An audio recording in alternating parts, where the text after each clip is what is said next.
l'intégration de diverses informations par un neurone. Ici, vous voyez un corps cellulaire de neurones qui comprend de nombreux contacts synaptiques. Voyons en schéma ce que cela donne, notamment pour la sommation temporelle. Ici, vous avez un corps cellulaire avec un neurone présynaptique qui va recevoir un message nerveux électrique, donc quelques PA. Il va libérer un petit peu de neuromédiateur. On voit qu'au niveau du neurone postsynaptique, j'ai pas de PA généré. Si j'augmente la fréquence des PA de mon neurone présynaptique, j'augmente la teneur en neuromédiateur dans la fente synaptique, mais là, ça n'est pas suffisant pour générer un potentiel d'action postsynaptique. J'augmente la fréquence des PA du neurone présynaptique, j'augmente la quantité de neuromédiateurs dans la fente synaptique, et là, ça va générer une augmentation de la fréquence des potentiels d'action du neurone postsynaptique.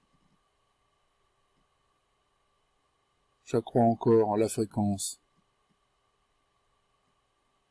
des potentiels d'action du neurone présynaptique.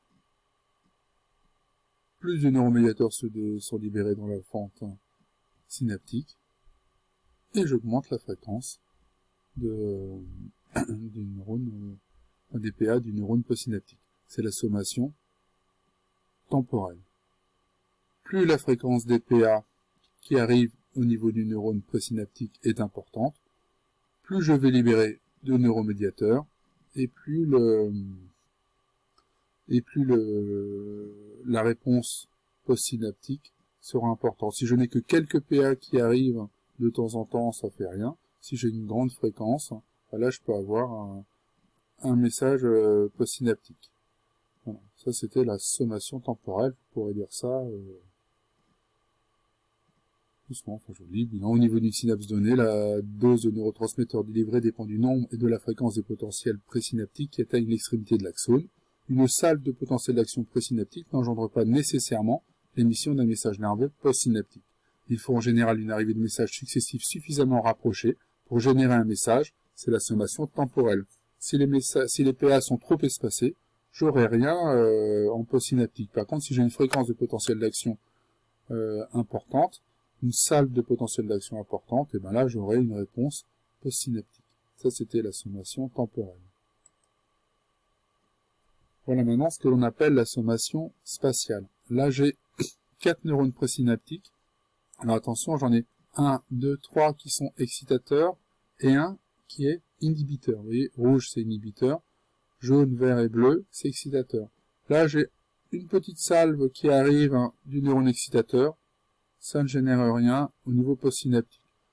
2 petites salves excitatrices, je n'ai rien non plus au niveau postsynaptique. 3 petites salves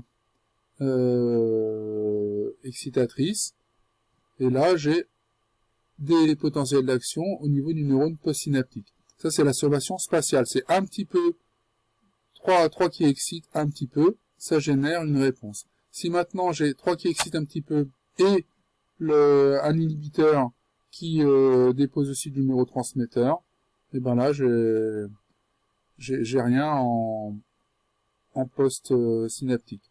Donc à tout instant, de nombreuses synapses sont actives, le neurone est alors soumis à une pluie de neurotransmetteurs, les uns tendant à l'exciter, les autres à le mettre au repos, c'est ce qu'on appelle la sommation spatiale. Là c'est dans l'espace autour du corps cellulaire. Il faut une quantité de neurotransmetteurs excitateurs suffisante par rapport aux neurotransmetteurs inhibiteurs pour que le neurone postsynaptique élabore son propre message. Là, il fait une intégration dite spatiale. Mais que se passe-t-il en réalité? Vous avez l'intégration des informations qui vont être à la fois spatiales et temporelles. Donc là, ils vont l'illustrer une nouvelle fois. J'ai 3 neurones excitateurs, un neurone inhibiteur, avec des petites salves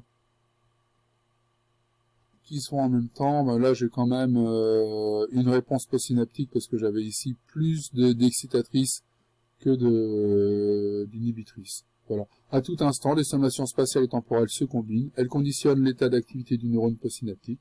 Cette propriété remarquable est l'intégration neuronale. Voilà pour ce petit film tiré du Bordas.